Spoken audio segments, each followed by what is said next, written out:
What's up guys, Everything Apple Pro here, and I know that $1,000 is just digging a hole in your pocket. You want to throw it in Apple's face for the iPhone X, but before you do that, watch this video. I wanted to talk about the drawbacks of this revolutionary new product. Don't get me wrong, I am completely obsessed with it. I'm so happy this design came to light, but it's not without its drawbacks. So let's talk about those in this video and why you should not buy the iPhone X. In fact, 10 reasons not to do so. Now this is something not many people think about. This is a first generation products. I know 10th iPhone, what are you talking about, Philip? But no, this is an all new product from Apple. They said it's going to be leading the next 10 years of design. And with a new product like this, a new line, there will be issues, quirks, nagging, teething issues because of the new display, because of the new design. If you remember, the iPhone 4 had the antenna gate, the iPhone 6 had the bend gate where it was a bit soft, and no, not in this housing, obviously this is a replacement. But with every major shift in design for Apple, there always seems to be a major issue after release, so it's always good to wait it out.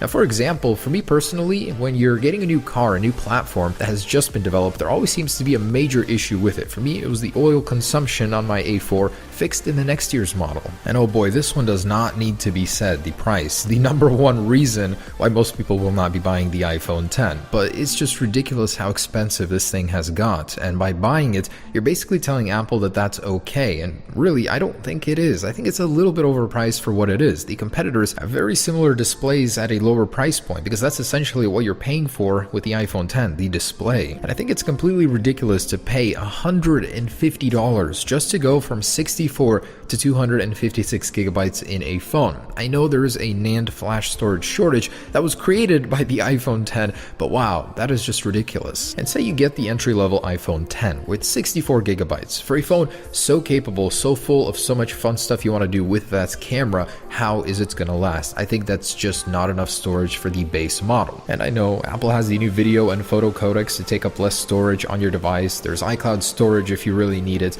but still think about it. You download some games, some apps, record a little video, take some pictures, and before you know it, that 64 gigs is gonna run out eventually. So I think it's not enough storage for an entry-level model. And one that will resonate with probably a lot of you, the cutout bar. I mean, the sensor bar on the iPhone X just takes away from the even design from that really beautiful display.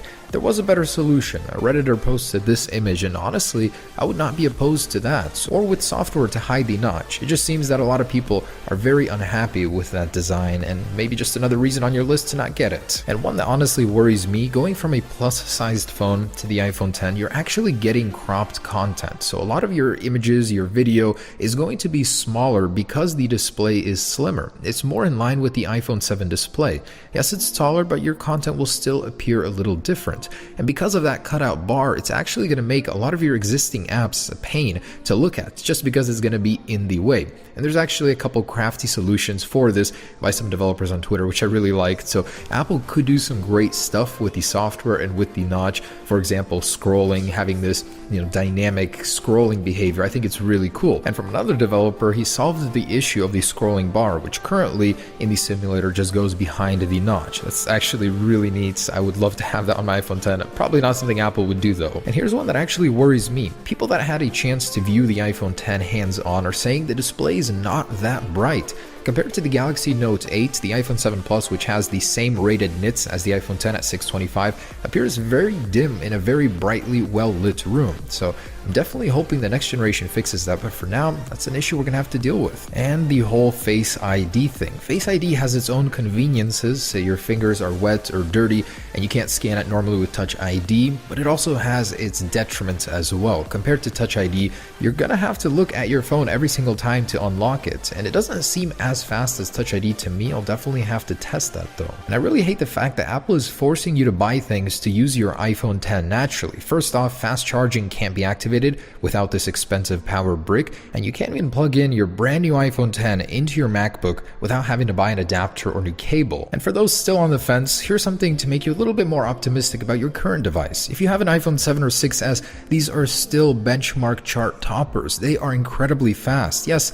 in comparison to the new one, it's a little bit slower seemingly on paper, but has your phone suddenly gotten slower just because the new one came out? I'd also like to point out that iOS 11 is right around the corner here. It makes your device feel different, feel new, something fresh. So if that's what you were looking for, with iOS 11 you'll actually get a new feeling on your existing phone. No need to spend $1,000 just to get that fresh new feeling again. And I'd like to summarize by saying yes, I personally will still be getting the iPhone 10, but I recognize the flaws. It is not a perfect device just because it's the most expensive and the flagship model right now. It definitely isn't for everybody. So I hope you and me agree on at least a couple points from this video. I hope I'm not crazy on that part, but this is an incredible phone, don't get me wrong. There are still many reasons not to buy it though.